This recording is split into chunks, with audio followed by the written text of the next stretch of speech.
Que a graça e a paz e as misericórdias do Senhor continuem sobre as nossas vidas. Somos gratos a Deus por mais essa oportunidade que nós temos de meditar mais um pouco na sua palavra.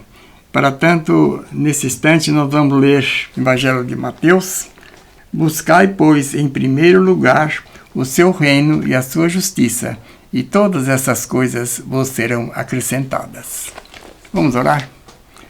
Pai de amor, de infinita bondade e misericórdia, estamos com a Tua palavra à nossa frente, ó Deus, queremos que ela fale conosco nesta hora, Senhor. Por isso, pedimos que as Tuas misericórdias estejam sobre nós, abre o nosso coração, a nossa mente, ó Deus, para que possamos, ao terminar esta mensagem, ela possa ficar gravada em nossos corações, ó Deus. Louvamos, ó Pai, o Teu nome, agradecidos no nome santo de Jesus. Amém.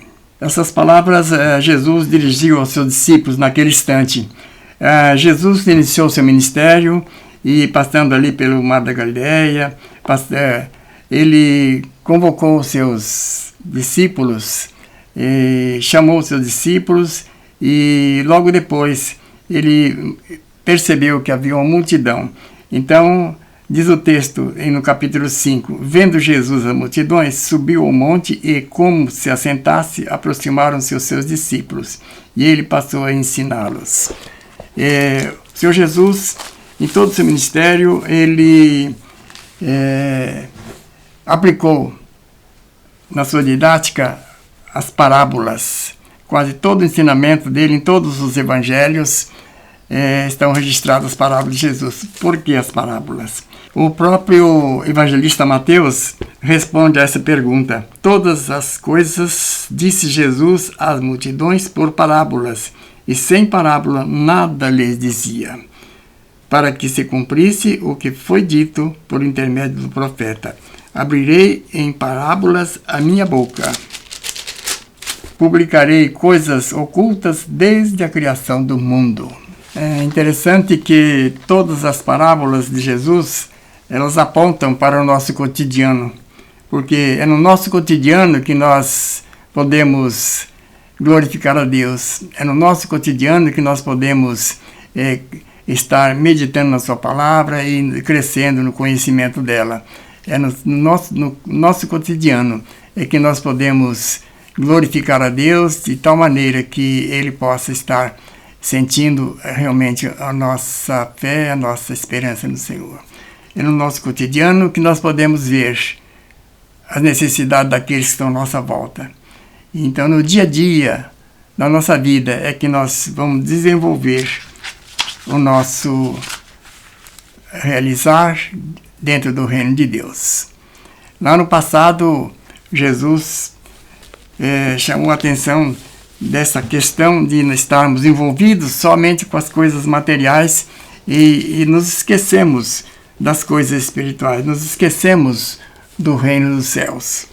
Em Mateus 24, diz o seguinte: pois assim como foi nos dias de Noé, também será a vinda do Filho do Homem. Porquanto, assim como nos dias anteriores ao dilúvio, comiam, bebiam, casavam, davam-se em casamento, até o dia em que Noé entrou na arca. Como está o seu cotidiano? Se cada um de nós olharmos para nós mesmos, vamos notar que nós temos nos preocupado mais com os nossos afazeres diários e nos esquecemos do reino do céu. Me precisa lembrar daquela palavra de Jesus quando Marta o recebeu em sua casa e estava preocupada e pediu que Jesus chamasse Maria para que ajudasse ela a desenvolver as suas tarefas. E Jesus, então, lhe respondeu: Maria escolheu a melhor parte. E nós, muitas vezes, as nossas escolhas, temos escolhido a pior parte, né? O melhor nós temos deixado para depois e muitas vezes nem acontecem. Há poucos dias eu recebi uma família na minha casa que estavam de malas prontas para ir para a Romênia em missão e ficaram alguns dias. e eu tive uma tarefa bem difícil para cuidar de tudo, da alimentação, etc. A minha bisneta saiu lá da sala, veio até a cozinha e falou: vô, o senhor quer esse frasco para o senhor? Era um frasco de um nutriente com a tampa, e ela falou assim: a tampa, eu vou, a tampa. Aí nessa hora eu falei: Clara, deixa ele lá em cima da prateleira que depois eu vejo. Esta atitude minha, depois eu refleti e perdi uma oportunidade de estar conversando com minhas bisnetas. E nós muitas vezes fazemos isso. Pessoas que estão ao nosso lado, querem conversar conosco, às vezes abrem um assunto, mas nós estamos com tanta preocupação, focado em outras coisas, e perdemos a oportunidade de dar talvez até um conforto, uma palavra de conforto às pessoas. Diante de tantas parábolas no ensinamento de Jesus, vamos destacar apenas a parábola denominada Parábola do Bom Samaritano. Esta parábola está registrada em Lucas, capítulo 10, a partir do verso 25. Vamos proceder à leitura. E eis que certo homem, intérprete da lei, se levantou com o intuito de pôr Jesus à prova, e disse-lhe: Mestre, que farei para herdar a vida eterna? Então Jesus lhe perguntou: que está escrito na lei? Como interpretas? A isto ele respondeu: amarás o teu próximo, ao Senhor, teu Deus, de todo o coração, e de toda a tua alma, de todas as tuas forças, e de todo o teu entendimento, e amarás o teu próximo como a ti mesmo. Então Jesus lhe disse: respondestes corretamente, faze isto e viverás. Ele, porém, querendo justificar-se, perguntou a Jesus: quem é o meu próximo? Jesus prosseguiu, dizendo: certo homem descia de Jerusalém para Jericó e veio a cair nas mãos de salteadores, os quais, depois de tudo lhe roubarem e lhe causarem muitos ferimentos, retiraram-se, deixando-o semi-morto.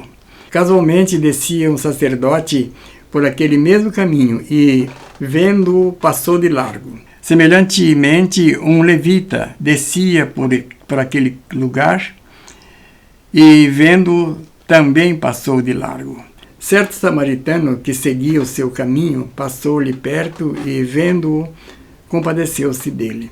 E, chegando-se, pensou-lhes os ferimentos, aplicando-lhes óleo e vinho, e, colocando-o sobre o seu próprio animal, levou-o para uma hospedaria e tratou dele. No dia seguinte, tirou 2 denários e os entregou ao hospedeiro, dizendo: cuida deste homem, e se alguma coisa gastares a mais, eu te indenizarei quando voltar. Qual destes 3 te parece ter sido o próximo do homem que caiu nas mãos dos salteadores?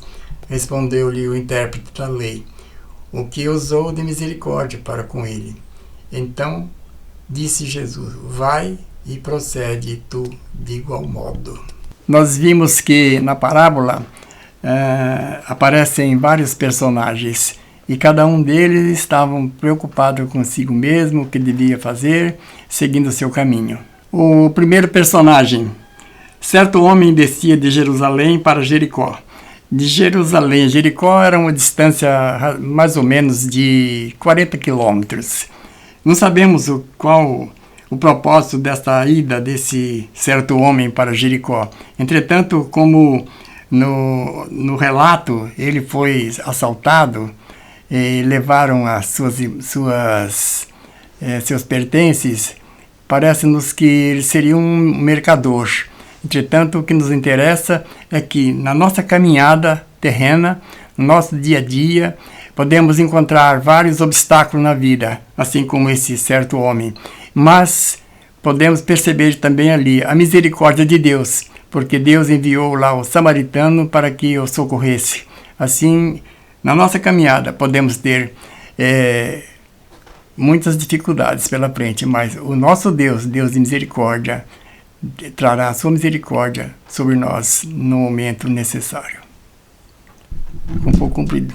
Não, ficou bom. Outros personagens que aparecem ali são os salteadores. Por falar em salteadores, me vem à mente que cada um de nós temos um propósito na vida com relação àquilo que temos ou queremos ter. Tem aquele que diz que o que é teu é meu. Foi o caso desses salteadores. E temos aqueles que diz que o que é meu é meu. Não abre mão daquilo que tem para socorrer o seu próximo. E um terceiro, que é aquele que diz o que é meu é teu. Interessante esta colocação, esse pensamento nos leva à igreja primitiva, quando ali realmente era praticado este meio de valores. O que é meu é teu. Vendiam suas propriedades e entregavam à igreja. Não havia necessitados. Outro personagem que aparece no texto é o sacerdote. Passou e olhou a pessoa que estava precisando de socorro, no entanto, passou de largo. Da mesma forma, passando também o levita, olhou e passou de largo, também focado nos seus interesses. Outro personagem trata-se do samaritano, que passando pelo caminho, percebeu aquele homem que estava caído, parou, socorreu e colocou no seu animal e levou para a hospedaria e cuidou dele. Interessante que tanto o sacerdote como o levita eram conhecedores da lei. Na lei mosaica, tinham em mãos Moisés e os profetas, tinham um legado de informações sobre o próximo. Entretanto, desprezaram, né? Mas o samaritano, que não tinha conhecimento dessas informações, compadeceu-se e socorreu aquela pessoa. Ao olharmos para os personagens, o levita e o sacerdote, notamos que eles eram homens religiosos, estavam ali no templo diariamente, cuidando das atribuições legais, porém esquecendo da misericórdia.